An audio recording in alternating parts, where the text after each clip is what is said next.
the songs of Joseph Kamaru in the 80s and 70s, all of a sudden, if you look on YouTube, they have a higher viewing because Gachagua has preached to the Kokyu community the siege mentality that we are under attack. Let us even look for a dictator. In fact, I even have a very educated friend of mine who says, Benji, we have run things so badly in this country. Things are not working. Nairobi is dirty. Even the Sakaja is not even sweeping. You have platforms and media. You know what we need? We need to be recolonized. He was then conveniently admitted. I don't mince words. That's my camera. He was then, according to me, conveniently admitted. And anybody can sue me. Not us, me. I dare them. Here is my logical argument. I have differed with the president, who is my boss, completely. I don't trust him, and he doesn't trust me. I feel that his people have tried to kill me through poisoning. Why would I fight to remain in the government? Hii serikali yetu ni kama kampuni ya hisa. Kwanza, hapana guza murima.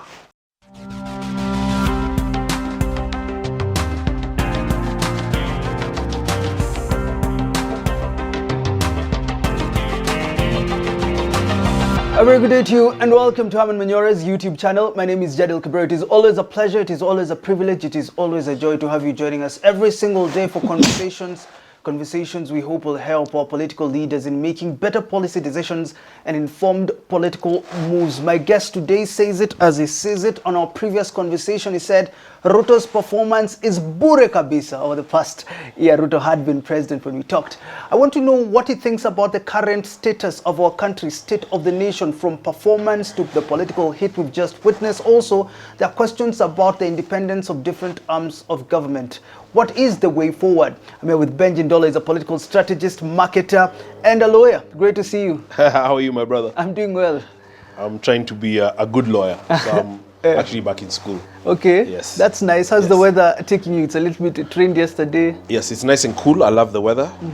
Though politically it's a bit hot. Yeah. Yeah. We want to talk about that. But before we start, I just want to know, look, you called the performance of this government bure kabisa. And I remember that video people were sending me from abroad. You told me there are guys who were sharing in Arabian countries. Do you still hold that thought, that so far nothing you're seeing from this administration? So you can see how accurate my comments were then, because there was a lot of frustration on how long it was taking for the government to settle down. Such initiatives as Hustler Fund,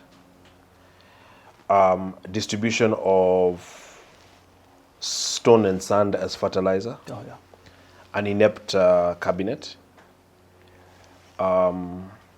just a lot of unsettling stuff. And Jadiel, if you remember, why I was so accurate is because those comments were prior to the Gen Z protests. So the protests vindicated my views. Since then, a lot of changes have been made. A lot more could be done. But it is fair to say that the president has been more decisive. The president appears more focused.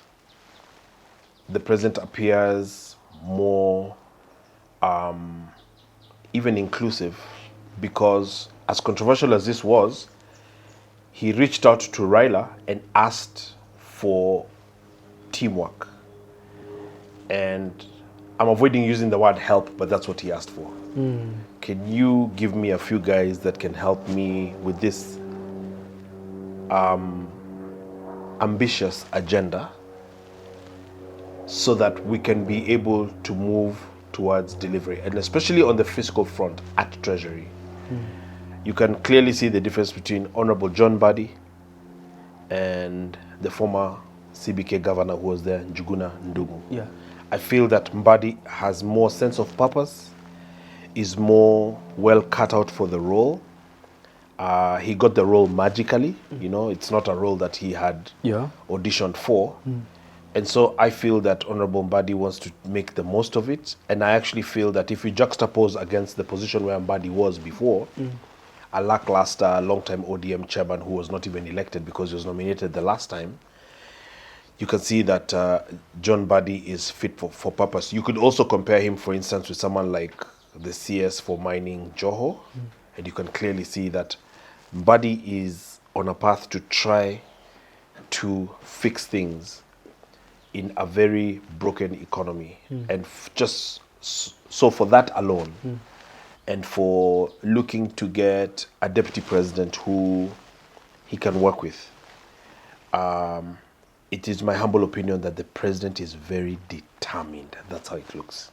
You know, we'll talk about Mbadi. He talked about the shame of borrowing. We'll talk about that. But when it comes to development and when it comes to caring about the livelihood of Kenyans, we've seen initiatives such as the transition from National Health Insurance Fund to now SHIF. We've seen the promise of ensuring that there is affordable housing. He talks about we're going to deal with these slums in the next 15 years. We won't have a slum in Kenya. And we've talked about job creation abroad. This is some of the things the president is looking at to show Kenyans that we can change your livelihoods. Do these things show that the steps he's making are going to be effective in the long run? So I don't want to sound like an apologist or like as a government communicator of sorts. I'm always very careful and I try to be very, very objective and very fair and balanced. I think that's where, as an analyst, that's where, or a commentator, that's where you get your credibility. There's a lot of information out there when you talk about facts. So I've done a bit of research in the last few months just to get exactly what the facts are. So let me give you quickly two of them that you can then, as media, go and do some investigations, and then you can even have me back here and we can discuss. Number one, we talk about affordable housing. We talk about the concept of affordable housing because you're talking about building houses mass scale, low-cost houses, not expensive homes. You talk about the multiplier effect of the suppliers to those units. So you're talking doors, hinges. If you just do hinges alone, you're talking cabinets, you're talking flooring, windows, or even just these grills, just the grills alone. So do you know that in Mukuru, Kwaruben, 10,000 units have already taken off? Why I want to use this example is because I don't understand why government is struggling so hard with communicating what is actually happening. Because clearly, there's a communication problem because Kenyans don't know. That's one example. The other example I can give you is, I grew up in Kenya, and NHIF was always there. The National Hospital Insurance Fund. Now, do you know that of all the 5 presidents, none, since independence, has tried to reform the health insurance fund system?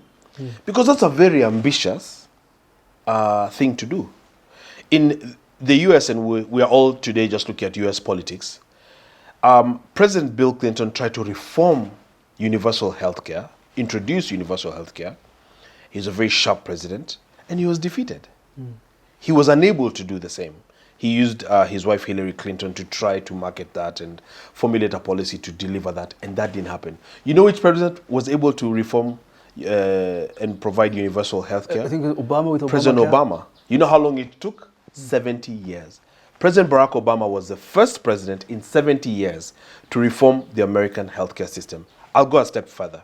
When President Trump came in 2016, he tried, because of personal pique against Barack, to remove Obamacare, the what you call ACA, the Affordable Care Act. So he tried to remove that as president. But you know what the problem was? He didn't have something to replace it with. He didn't have an alternative. And he was asked repeatedly, President Trump, you want to repeal the Affordable Care Act, Obamacare, what do you have? And you can check. The president said, you know, we're looking at it. We're trying to see what we can do. We have a few ideas. We have a few policy proposals. So we have a but concept. It never happened. We have some concepts. Of a plan. Up to today, 2024, I'm speaking to you now, Obamacare is still in place. So what has happened back to Kenya is with the NHIF, you had a situation, and again, Disclaimer, I am not here to communicate government policy. Because sometimes when you speak the truth, people then misconstrue it as, huyu achapi serikali. Huyu ameacha kutoa matusi. People ask me on social media, why aren't you hurling insults? We are not here to hurl insults. We are here always to build the country and to see where they do well, we call it so. And where they do wrong, we call them out. And so the Social Health Authority, SHA, which then oversees the Social Health Insurance Fund. What the president did is he looked at the formula with his team, of course. A formula that showed that under the NHIF, you, Jadiel, you're a senior journalist. Your boss is the chairman of this organization and other organizations. All of you guys pay a flat fee contribution of 2,000 shillings. Under Social Health Authority or Social Health Model, you'd probably have maybe someone like me who earns a little more in my consultancies. You might have me pay, for instance, 4,000 or 7,000, all right? And then you might have a camera person that presumably earns less, pay 1,700. So you have a pool of resources that is derived from proportionately allocating according to one's ability. So that those even with stronger ability can take care of the weaker ones. That is basically how the social health model works. I'd like to ask you on that. Isn't it better to just fix the system, put this policy in place, than say we're going to use billions in making that system work? I'm sure we're going to get to fiscal prudence down the road in this discussion. Yes, indeed, the number seemed a bit large. A lot of the implementation is being done by Safaricom, which is the largest telephony company in Kenya. And Safaricom, why? Because most people, Safaricom is everywhere in Kenya, and most people have a device. And so you could argue that Safaricom has, when it comes to reaching the people, Safaricom is one of the organizations that on a daily basis reaches to every corner of the country through technology. So when you want to leverage technology to access, to enroll people, etc. And by the way, the enrollment now has reached, even with all the teething problems, I had done some research, and the enrollment has reached a little more than what it was under NHIF at this point. I think at this point they have some 11.7 million enrolled already. Yes, Kenyans enrolled. I must concede there are teething problems. And they need to do a lot of trial runs and a lot of fixing, etc. But to throw away the entire system or to call it a hoax or to imply corruption where there is none is not the responsible way to go. And so I've given you two solid examples on affordable housing, and this is as per the manifesto, the so-called the plan that the president promised Kenyans. And these are his own promises. That's why even when I was here, I always say that for leaders, we always use their own words against them. And so I feel with a renewed focus, it is actually seeming very possible to deliver on some of these initiatives. Of course, we'll talk about physical prudence, but you've said something interesting, communication.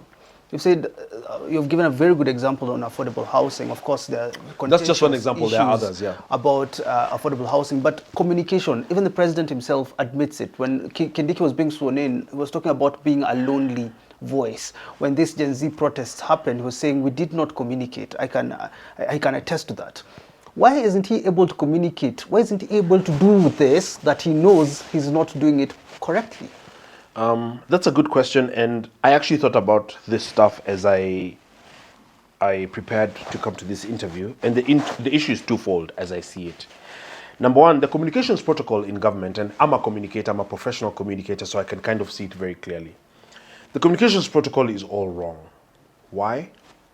There's too many points of communication, and therefore there's not unified communication. The former police spokesman, Owino, is running some outfit that is doing something on communication. And I'll explain this in the second point, which will make it very clear. There is a government spokesperson, Isaac Mwaura, whose political loyalties also are questionable, because I'm told he's a Gachagua man. All right? There is a State House spokesman.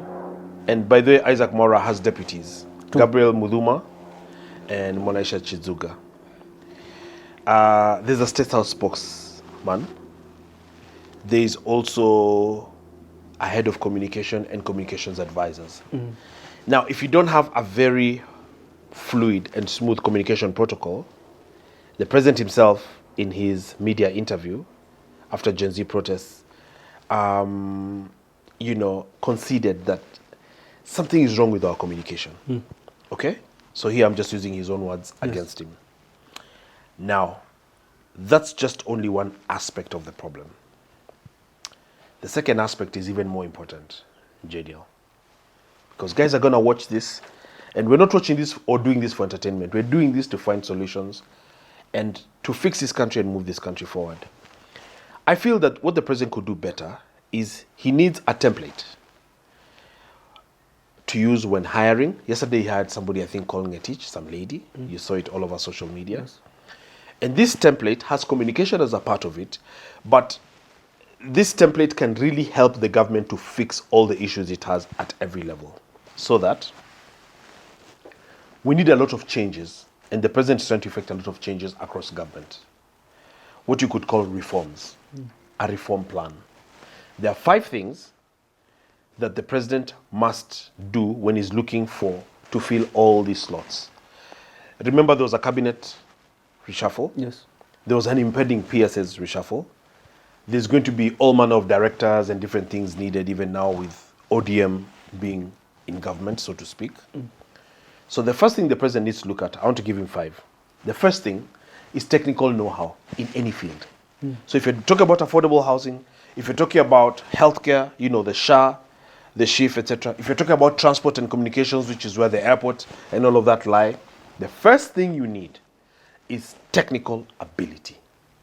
So the technical qualification of this person has to be unimpeachable. They know what they're doing. They have the technical ability. The second thing is they need the ability to communicate. So communication skills. They need actually before communication skills, they need a reform plan for that particular docket. Okay. That if I give you the job, then you have to show me as the president, what can you do to reform Kenya Airways? What can you do to reform NHIF? What can you do to reform the airport? We're trying to do a lot of reforms. So a reform plan must be tabled. A concise reform. I'm not talking about jargon. Concise. Your Excellency, we can do this, we can do this, we can cut here, we can do that, etc. Third is communication. You need to be able to communicate whatever you're doing, what has been there, what the issues are, if it's at finance, etc. So communication skills is very, very, very important. And here I'm talking about harmonized communication. So that government is not saying different things in different places.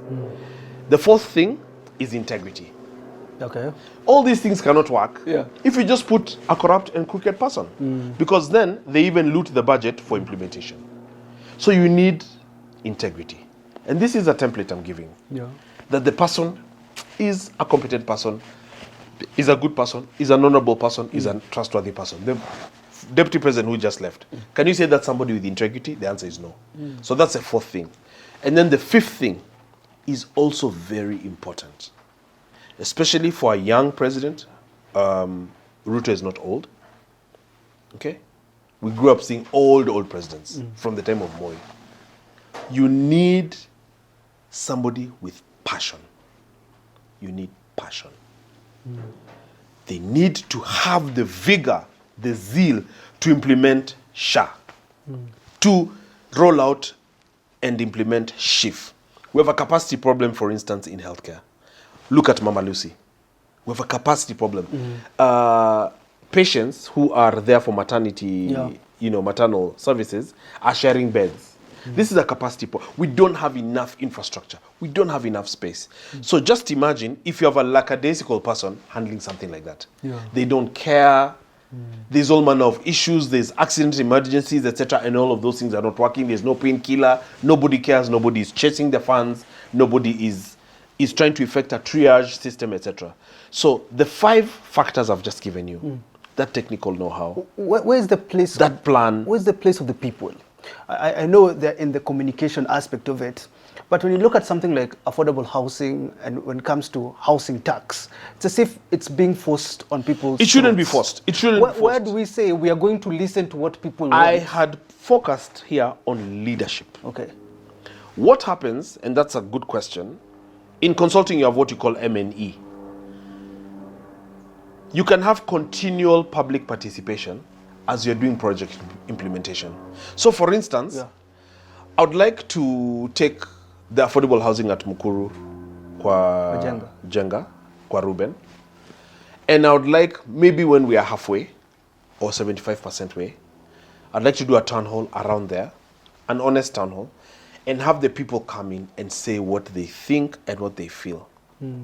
Now, it's very important to get the people's feedback, but there's a misnomer also that a lot of Kenyans are making. You know, if you are a real student of history, which I believe you are, Jadiel, you'd understand that public participation is not a perfect science. For the simple reason that human beings also are not gods. Human beings are prone to error. What do I mean by that? If you did public participation in 1865, I'm a historian, you do public participation in the town hall, guess what the outcome would be? The outcome would be, number one, that slavery is good because of the production for the country. That these people work hard, they are strong physically, and they are able to build this country from the ground up, number one. Number two, that blacks should not vote because blacks make good slaves, and that is a statement of fact based on the data. If you look at Mississippi, if you look at Alabama, etc., that is in 1865. No.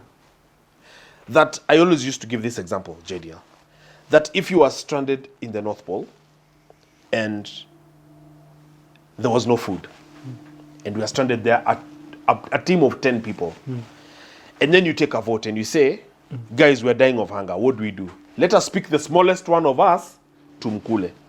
If you do a poll on that, and you do an average, you'll find that majority agree with that decision, and the victim, the one who is to be eaten, is probably alone. His feelings do not count for less.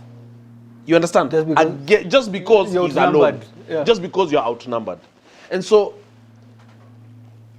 with the frustration I've seen in Kenya of late, my brother, you hear people saying such things as, democracy doesn't work anymore. Kura inaibiwa. Let us go back to single party system. Let us even look for a dictator. In fact, I even have a very educated friend of mine who says, Benji, we have run things so badly in this country. Things are not working. Nairobi is dirty. Even the Sakaja is not even sweeping. You have platforms and media. You know what we need? We need to be recolonized. Yeah. That is a valid opinion. That friend of mine is actually the CEO of a bank. He told me, you know, if you look at how Kenya used to be, the transport system, if you look at the housing system, the slums, etc., I just feel that we should be recolonized and we can reboot and start afresh. That's a valid point. I may not agree with it, it may not be fair, but it's her informed and observed opinion. You've made me think about what our new deputy president said when it comes to the judiciary. I think that's what he was trying to say. Public interest and national interest. It has become controversial, but when it comes to things like affordable housing, when it comes to things like SHIF, what do you look at? You see, Jadiel, with communication, His Excellency Kindiki is a lawyer. He could actually teach me. You know, he's a lawyer. You know, with communication, it's how you put it. Communication could be my strength, my natural strength. So I think what he was trying to communicate is what I'm saying. It brought out a firestorm. What I would only caution is we need to understand that, and usually I carry my constitution. Today I was in a hurry, I didn't. Usually I carry the constitution. Yeah. We need to understand that Article 10 and the Constitution of Kenya puts people at the center of everything. Because we even derive powers for administration and government from the people, from Article 1.1. So I would urge any leader to be very careful and very cautious And I would advise that always they try and put the public interest first, and take the time to try to explain otherwise. Because I think if you're persuasive enough, and that's what politics is, I always feel that people are always willing to listen. They may not agree immediately, but people are always willing to listen. So that you are kind of not on the wrong side of the argument, and so that to avoid being on the wrong side of history. Yeah. When you talk about the national interest, I think he was talking more of an ex-security man. You know, he's coming from the interior docket. Yes. You know, he's thinking more of, you know, how do you secure the country? Yeah. How do you eliminate any threats? You know, he's coming from running around in Boni Forest, in Baringo with the bandits, etc. There have been very serious allegations against his predecessor and what he was trying to do. There's, from the intelligence service, all manner of tapes, all manner of plots, you know, treasonous. And so I would be hesitant to kind of be seen as going against the people. It's very important that as we make policy, we go with the people. And also that we take time, that's why I talked about communication, to try and communicate on the ground, and listen and understand, what do the people want, what are the challenges, and therefore what are the solutions, and how do we implement the same. And how we can sell it to the people, and how we can sell these solutions to the people. What I'm saying, because I don't have authority, don't you think that's probably what the deputy government spokesman should be saying? You have to have due care for the people and for the constitution, if you want to succeed. So me, I'm saying all of these things with the intention that our president can succeed and must succeed and will succeed if he's given the right support. Okay. You see? Yeah, I'm getting you. We'll talk about politics, the political hit that we've witnessed. But before we get there, the problem has been on taxation. And this is something the deputy president said. We actually cautioned the president. These things of avocado and Mount Kenya farmers, and we also talked about Kenyans are being burdened. Do you think the president has turned a deaf ear and he doesn't want to know anything about taxation? He's so determined to get every coin from a Kenyan. He shouldn't turn a deaf ear. You cannot, overtaxation doesn't work. And I believe the record will show that the former CS Treasury gave that caution to Buddy on his way out. Because punitive taxation actually yields less collections. Is it the Lafleur curve and all of those different things? I'm not really an economist, but I understand very basic economics. So we have to be careful with taxation. And I would like to see more emphasis on prudent use of resources. What do I mean? As we talk about taxation and look at taxation, Jadiel, I would like to see the president demand that the taxes we are already collecting are used well. And he has the authority, I don't have. He has the legal authority to do that. To demand from his cabinet and from his appointees that staki kuona pesa inapotea. I don't want to see wastage. Of course, I have very specific initiatives in mind, but I don't want to go too far because I'm not a presidential candidate. Maybe just mention one thing that you think the president should focus on when it comes to dealing with this corruption. So for me, I take politics dead serious, all right? If I was Ruto, for the next 3 years and until I am eligible for re-election, the government of Kenya, this is presidential executive order, will not buy a single motor vehicle. The government of Kenya will use the vehicles that are there today. So if we bought Prados last year or this year, that's it. That's a decree. Nobody will buy another single car. Now, what we need to do is, if you go around national hospitals, county commissioners' offices, etc., you see all manner of cars dumped all over. Land Rovers, BMWs, in the judiciary there, Mercedes, etc. if I was Ruto, you'll renovate that old Mercedes, the one for 2004, renovate it, wash it, clean it. That's the car my minister will use, or even myself. I'm talking about if you are dead serious about helping this country. Why would I take such a radical measure? Because we are actually living in a country where people are going to bed hungry. So I must save the money, all right, and build a road. I must save the money and equip a hospital. I must equip Mama Lucy Hospital yesterday. We're not talking, I know, and I have a lot of these discussions in my line of work. I know there's a general feeling that Kenya is a third world country, and this is where we are in the developmental stage. That you cannot solve things overnight. I mean, we're not even sweeping the streets, to be honest. Nairobi is so dirty, and that's Nairobi. What about outlying areas? Yes. So that's what I was saying. I don't want to put this kind of burden on the president, but that's how I would approach it, so that I realize savings, and I can then translate these savings into programs. You know, when we talk about taxation, the alternative has been so that we borrow if we don't tax. Do we borrow if we don't tax? And I think the president said the same thing when it came to this Adani JKI deal. I'm bringing Adani so that we do not borrow, and so that we do not put the burden on Kenyan citizen. Do you but the believe that? oxymoron is that they've been borrowing as well, to be honest. Yeah. You see, so that argument, that's why we need to look at communications and policy, and they have to be well aligned, because that argument still doesn't wash. One of the things we needed to do is also get a debt audit and a full disclosure of what the debt is, because nobody kind of seems to know. I hear suggestions that the debt has already been paid down. Yeah. But then there's also discussions that we need to borrow. So nothing is making sense. And again, this is in an environment where we're in a jobless economy. So the youth are really suffering so badly.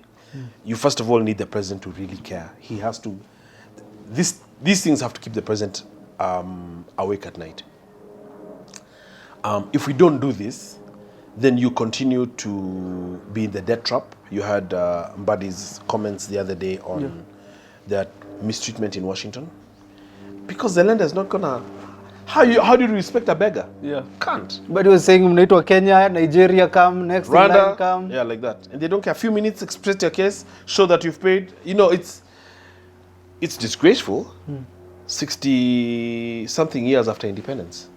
And so I'm talking about radical proposals. And remember, I used to be an activist. So by nature, we are very radical in thinking, in doing. Is that what we need now, radicalness? Yeah. And I think, in a sense, I feel, if you look at, like now, the impeachment process of Rigathi. Yeah. I mean, if you see how it was done, I think Ruto is really able to lead and do radical things for the good. If he wants If he wants to. Yeah. I mean, he's able to, because he's able to plan with the end in mind. And I always tell people, and maybe we'll come to that question later, if you want to understand Ruto, compare him to his predecessor, the 10th Vice President, Kalonzo. And you can just see the stark contrast. Because, Ruto is very decisive. He's very ruthless in execution of an agenda. Very disciplined in that way. So just imagine putting your foot down for the good. It'll always work. And then persuading people to, carrying the people with you. If we don't do that, and why I'm giving all this advice is because there's still a lot of frustration with the government. There's still a general feeling that things are not working. Yeah. And that assessment is bothersome. What do you think holds him back? You say he's radical. When you look at Gachagua's impeachment, Gazette notices at night, one after the other. Kindiki is sworn in on Friday. What is holding him back when it comes to now this economic agenda? Strengthening our economy? I think he's trying, but part of the problem that we have with the ruling class today is perhaps the president is too much of a politician, and it's how he learned his politics also, He didn't learn his politics like how I learned my politics, Remember, he long ago he was a Kanu guy as a young guy. So I think there's a lot of the political considerations and the political scheming.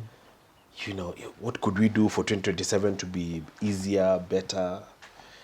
You know, those kinds of calculations and considerations can always be a huge distraction on a leader, especially one with a very ambitious agenda. But certainly he has what it takes. It's just on him to decide. To decide. Because like Morara said, even if Ruto didn't make money anymore, he would never be poor. Yeah. So that's a good statement of fact. So if I'm him, I have to agree, even if I don't earn from today going forward. Same with Uhuru, by the way. If Uhuru didn't do deals, he'll never be poor. So let me just do the right thing. That is. So let me even put deals aside. Now they'll even tell you. And the late Magufuli was that way. My friend worked for Magufuli in Tanzania. And he said, nobody comes see the president on business. The president's not interested. He just wants to serve the people of the United Republic of Tanzania. That kind of philosophy and thinking is transformative. We talked about transformation, I think, before we went on air. Yes. When you're asking me, is that what you'd like if you ran to be transformative? Yes. Nothing else. Absolutely nothing else. I would rather even walk. Yeah. Get me good. I would rather even walk, but be a transformative leader. Because you just stepped in and you're saying this road over here can't it be developed? What is wrong with us? Exactly. It's just simple things. Clean water. Catching even surface runoff. Just very basic things. Food security. Food security. Extension officers. Nobody... Look at Elon Musk's rockets. Coming back to Earth. Look at the accuracy. And that's an individual. Because NASA has been doing the same now for a long time, since 1969, I think, is when they went to space after Sputnik. So just look at the technology, look at the reverse thrust, look at the trajectory coming back from space. It almost looks like a reverse video, right? This is technology at its best. Going to Mars, going to the moon, going elsewhere. I'm not asking for that. I'm saying cut the grass, fumigate for less mosquitoes and rats and roaches, pour tarmac. Clean Nairobi. Imagine. Talk to me about Nimeongea vibaya? Uko tu sawa. Very basic. Actually, that's how watu wanafaa kuongea. Very, very, very, very. I didn't say we also put something on Mars. No.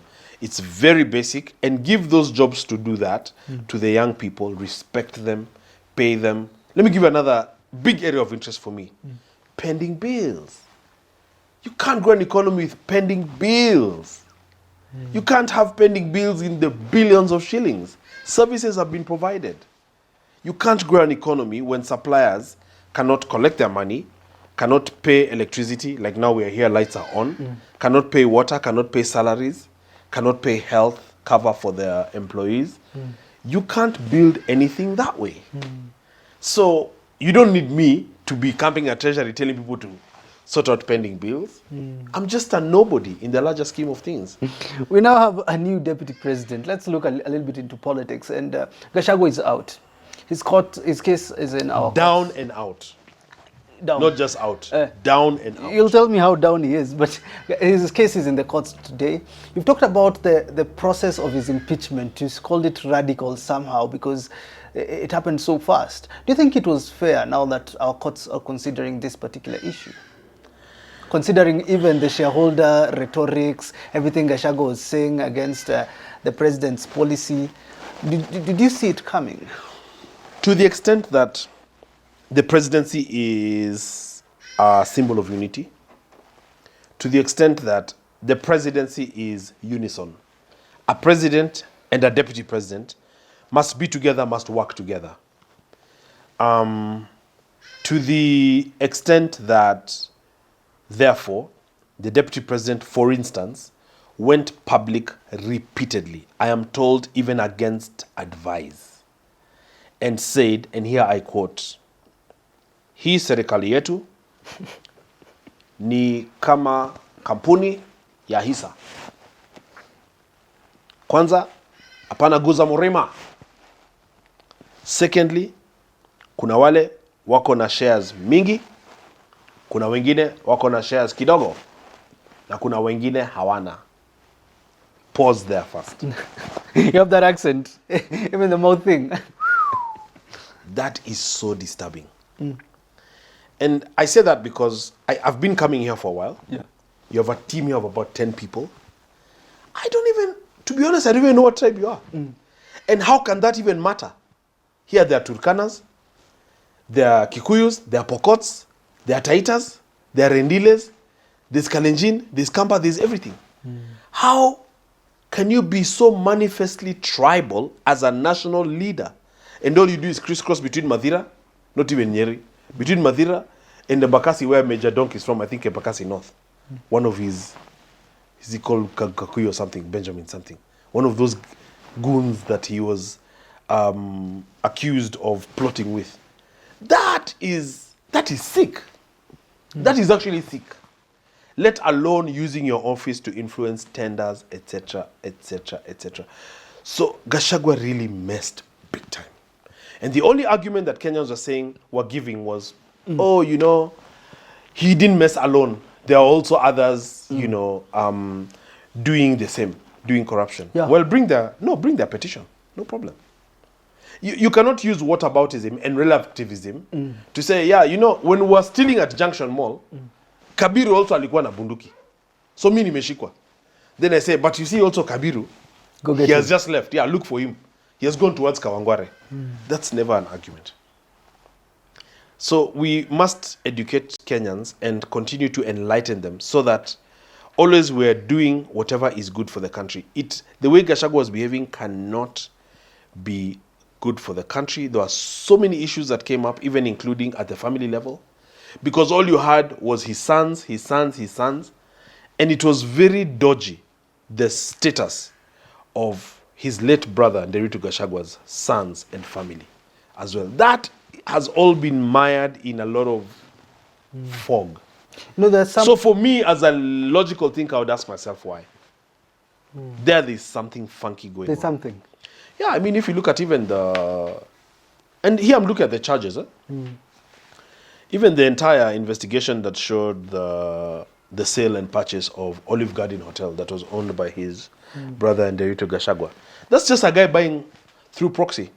And why this is wrong is because you are in the number 2 office in the country. And you can pick a phone or do a transaction at the family level.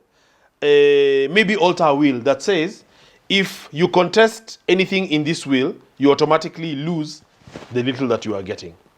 All right? We are selling this asset to a contractor. But that contractor is my contractor. So, the contractor is me. Are you getting? Now, if people like us cannot talk about that, then how are we ever going to develop this country? Then people say, oh no, because of family issue, Benji, don't touch on it. If you and I, who are trained and educated people and who are reaching thousands and tens of thousands and hundreds of thousands of people, cannot talk about stuff like that, how can we then develop as a society? How can we give examples of what, by definition, conflict of interest is, of what corruption is? How can it just be okay to say, when someone says that, they say, yeah, what about Sudi? So yeah, what about him? You know, the people who have a problem, not necessarily with the charges, but with the process. Some say it was too fast, Gazette notices at night, National Assembly has impeached him, it has already gone to Senate.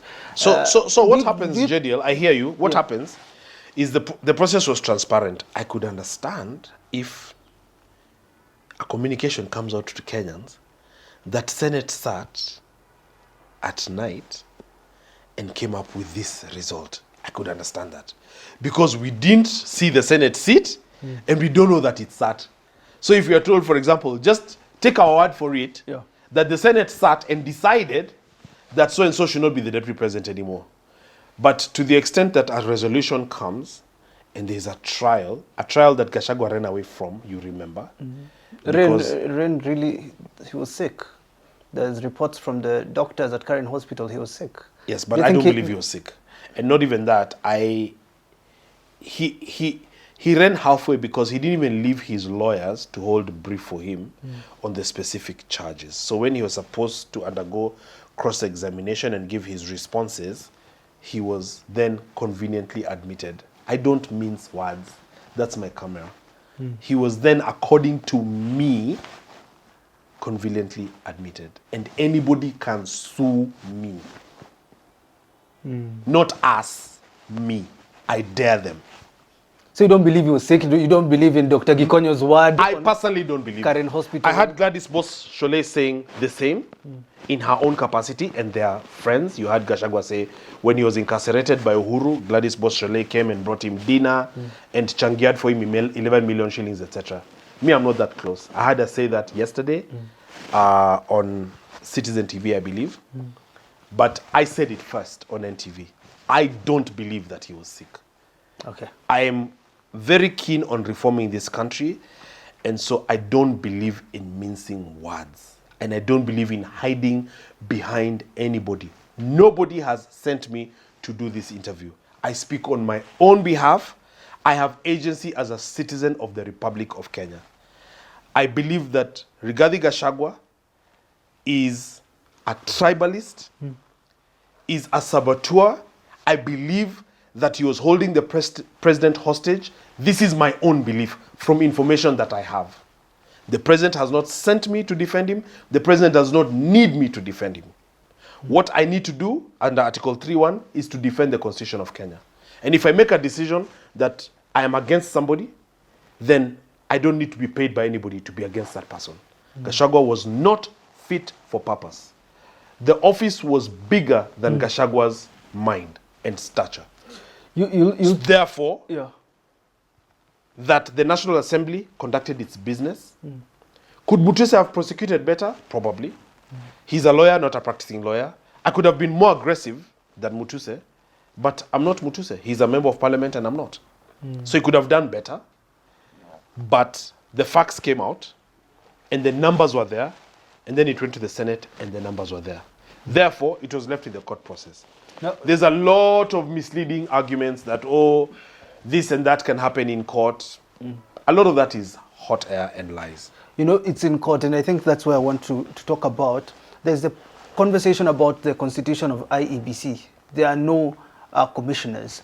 There's the conversation also about the late night gazette notices, which you have said, look, they don't hold water for you. What outcome do you expect from the court now that we have a new deputy president and they're going to set precedents for the future when it comes to impeachments? And, you know, we're looking for fairness when it comes to Gachagua's case. But the IEBC is not commissioners.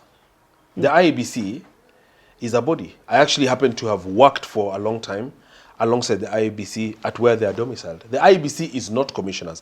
The IEBC will get commissioners. It is very important that the IEBC is independent, that the IEBC is credible. It is very important that the IEBC is not seen to be playing to the whims of the president. I understand all of that.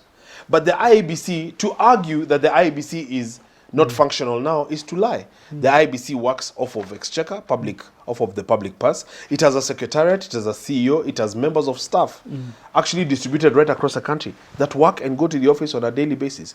And so the IEBC will get commissioners, but it is not about commissioners. It is a constitutional body, an independent office that has a constitutional commission actually, that has a very specific function when it comes to delimitation of boundaries and when it comes to elections. And so the clearance process will be done because IEBC is not closed, and then it opens when commissioners. But why don't we have elections? Why isn't there boundaries, relooking into our boundaries as it's their duty? I think it will happen. I think you should ask Parliament. I think we're time barred as we are time barred on many things. We're time barred We're time barred even on making this road. That's what I'm saying. There are by-elections that need to be conducted. If IBC cannot hold this by-election, they need to expedite. Why would they give us a deputy president? It is not in anybody's interest to have a gap in the presidency, to have a vacancy for an unspecified amount of time, especially when, and here now we go to law, it is the prerogative of His Excellency the President. This is the law. To nominate, if there is a vacancy, under Article 149, 150, to nominate a successor or an occupant of the office of the deputy president, whose role it is to be his principal assistant. As much as we diluted the imperial presidency, a president is still a very powerful person. In fact, the most powerful person in the country. That's just a fact. And so we must not get mired in law so much so that we even forget who our president is, or that we don't know what we are doing ourselves. A president still has certain rights, the same way Kenyans have inalienable rights. I know And now, that's very important to understand. yeah, I'm saying now we have a new deputy president, of course. That is all water under the bridge when it comes to... Let me give you lifting the a second conservatory very important orders. factor that I personally don't believe in. An impeachment process is a political process, is a purely political process. I don't believe in injuncting a political process. I don't believe in injuncting a political process. What do I mean? And it's even worse when it's repetitive. In Meru County and Embu County before, problems happened in the county that escalated to the county assembly, where members of county assembly impeached the governor. After a lot of back and forth, they impeached the governor and forwarded the same to the Senate in Nairobi. The Senate looked at the charges, heard the governor, cross-examined, and in the case of Meru County, for instance, removed the said governor. The governor then ran to court, got a court order, and then came and sat in the office. That is bastardization of governance policies. And in a liberal court, where you can be heard, and where in fact under the 2020 constitution, you don't need locus standi per se. None other than Senior Counsel Paul Mwite told me that. You can actually, in this constitution, have occasion to go to court and even to address the judge. That's how come Omtata wins a lot of cases. It's only that a lot of Kenyans have not read the constitution and understood it. You know, I could actually live here and I could sue you guys for not serving me breakfast. Or I could come here by force using a court order. It has happened before. It happened even at CAK, the Communications Authority.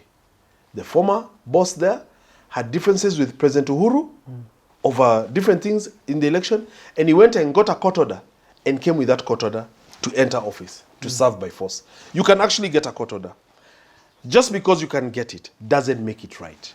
And that's why I always say, Jadiel, as we speak, always we must put the country first. You see, a lot of things have happened, and Mr. Gachagua informed us in public, I know you have the record, that he feels that the president is ruthless and tried to kill him. Said he was vicious. That he didn't know he was this vicious, and that there was an attempt to poison him in Kisumu, but his own very personal and close security detail, his security men, thwarted that attempt. However, that attempt was repeated in Nyeri. Now, here is my logical argument. I have differed with the president, who is my boss, completely. I don't trust him, and he doesn't trust me. I feel that his people have tried to kill me through poisoning. Why would I fight to remain in the government?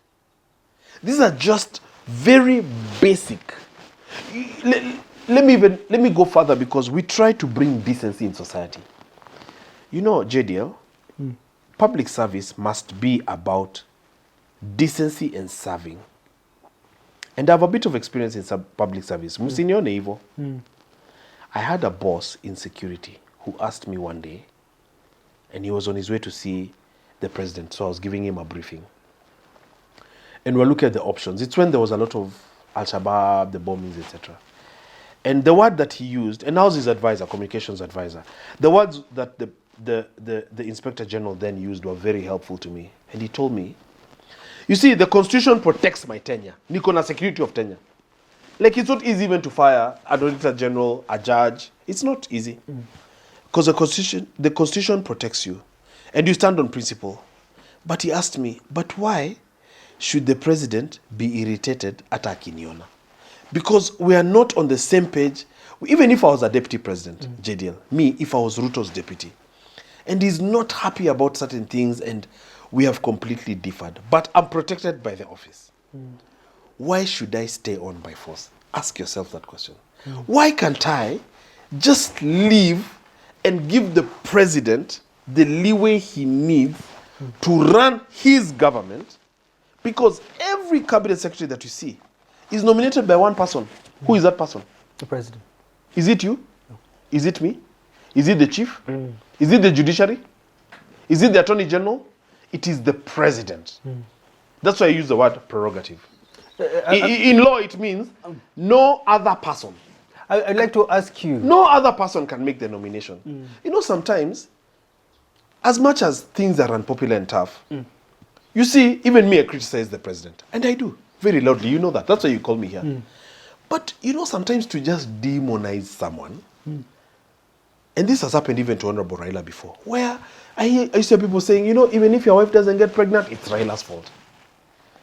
Even if you leave the house in a hurry in the morning, kunanyesha, you didn't carry umbrella, it's Raila's fault. That bastardization of people is something that and I've been a bit guilty of the same, because, you know, sometimes then passions get in the way and you find that you're so disappointed and so angry at someone that you want them to carry the entire burden of it. It's not right. It's not right to go, I hear people like Biguda saying, go all the way to the Supreme Court. Yeah. Do you honestly think Gachagua is defending the Constitution of Kenya? The answer is no. He hasn't even read it. Some believe he was elected by Kenyans together with the president, and that's why he has the right. He believes he was elected by the mountain. Why are you giving him so much credit to say? You see, it's intellectually dishonest to say that Gachagua got 7 million votes. That is intellectually dishonest. What is intellectually honest is that during the determination for who should be deputy president, the MPs and allies of the then DP Ruto picked Honorable Kindiki Kithure as the president's preferred nominee. The president, in his wisdom, based on different factors, including loyalty, including financial assistance, etc., picked Rigathi Gachagua. And in fact, I thought that they worked very well together because they are both aggressive. To some point, I even thought they looked alike. If you look at them. If you remember when they were really nyoroshing Raila, when you're talking about Mitego, etc. But I think, like I said, Gachagua didn't understand the calling of high office. I think he got careless. I think he got greedy. I think he got reckless. And he cannibalized himself big time. He was not able to hold on to that office for 5 years. Ruto was able to hold that office for a decade. That says the whole story. When I asked you about Gachagua, you said something interesting. You said he's down. Does he hold sway now in Mount Kenya region, as some believe he did? Being a number 2 in this country, having been a number 2 in this country, he is down in the sense that he's not even eligible for benefits, all right, as per the Constitution and the law. He refused to resign. He was removed from office and his successor sworn into office. Those dynamics change a lot of things. So he was removed. By law, he would have qualified as a deputy president for remuneration and benefits if he had hit the 2.5-year mark. Gachagua barely hit the 2-year mark because also these problems began 3 months before the 2-year mark. September. Yeah. No, the problems began even before that. And so, does he hold sway in the mountain? I think everybody has said that the mountain's kingpin is His Excellency Uhuru Kenyatta. I think Gachagua was looking for a constituency. I think he went about it the wrong way. I think he limited himself. He limited himself to Adwaito. That's what he limited himself to. I think he has tried to propagate grievance politics, tribal politics of exclusion. I have noticed even yesterday before I came on this show, the songs of Joseph Kamaru in the 80s and 70s, all of a sudden, if you look on YouTube, they have a higher viewing because Gachagua has preached to the Kokyu community the siege mentality that we are under attack. But when he was buying Olive Garden, there was no we. When they were buying treetops with the sons for 36 million and the other hotel, there was no we Kikuyus. This is very toxic politics. And I hereby take this opportunity to warn Kenyans. You've never seen me here pushing Kalonzo. He's even a friend. I cannot be sitting here to push tribal politics. And by the way, let me give you an example. Let me warn Kenyans against tribal affiliations and tribal organization. It is wrong. And I am not scared to say so. It is despicable. It is not right. We must move. I was in the Gen Z protests. There was just hugs and water and chants for good governance. I never knew which Gen Z was which tribe. We cannot organize on basis of tribes. You cannot see people on Twitter saying, sisi wakikuyu tunamalizwa. I hereby take this opportunity to warn Kenyans against that. And let me give an example that I've observed myself, because I know you have a critical eye.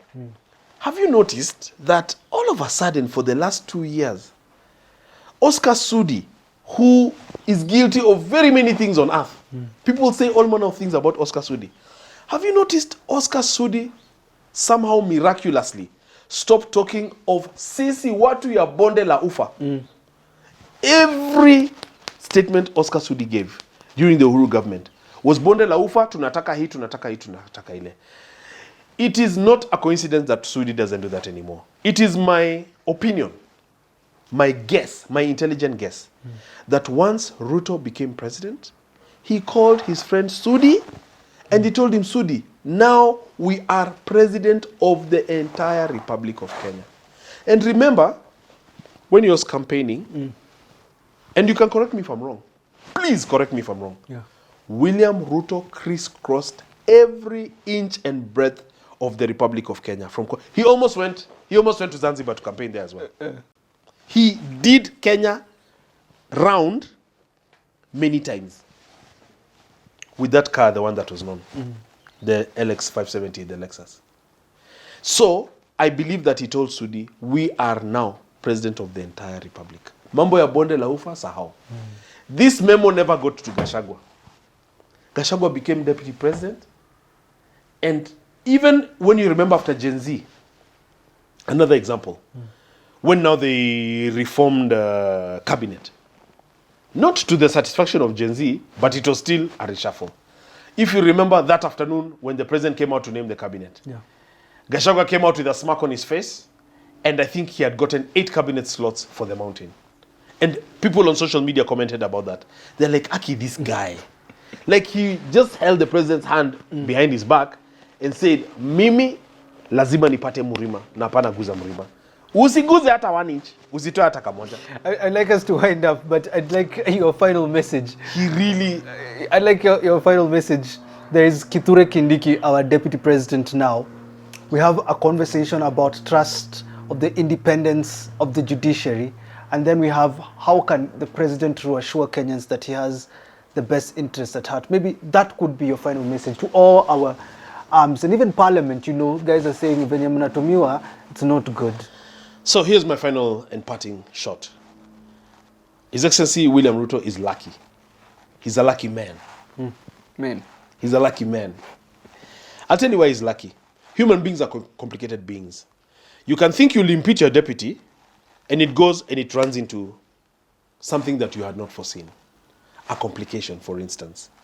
You can think you'll impeach and remove, and it goes and it runs into headwinds, either in the Senate or in the judiciary. You can think you'll compromise the judiciary, and then you find someone like Maraga. This is what happened in 2017. So President Ruto is a lucky man, even just for his whole journey to even become the president of this country, competing against Raila. He's a lucky man. I therefore urge the president to repay the kindness of his creator, God in heaven, by working for the people of Kenya, by transforming their lives, by making milk work, by making the cherry fund work, by improving the infrastructure, by reducing borrowing, by reducing the pressure on their pocket, and by getting our young people jobs. That is my humble advice. This is all possible. Why? The president now has a deputy who, and I'm using his own words, who can actually advise him, a professor of law. The president has a golden opportunity to reboot his government, to reinvigorate, using the template I gave you, to refocus on the big agendas, items that he had in the plan, on agriculture, on water, on job creation, on industries, manufacturing. The president has a golden opportunity now. It's a short window because it's only 2 years before we have the last year for campaign. And remember now, there's not a lot of opposition. There's not a lot of noise.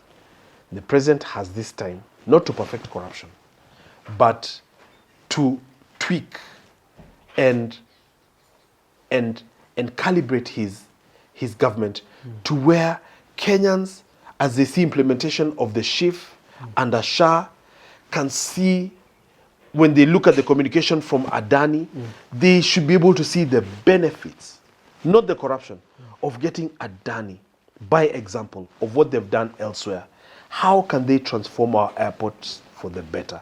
Not mambo ya kuuza vitu.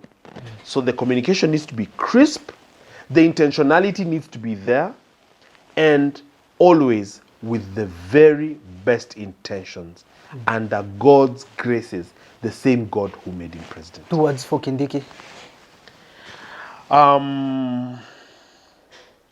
Work hard. Work hard to assist the boss. Work hard. Be open. You're not interior CS now. Be approachable. You are a deputy president. It's a political seat. Meet people, get out there, assist the president.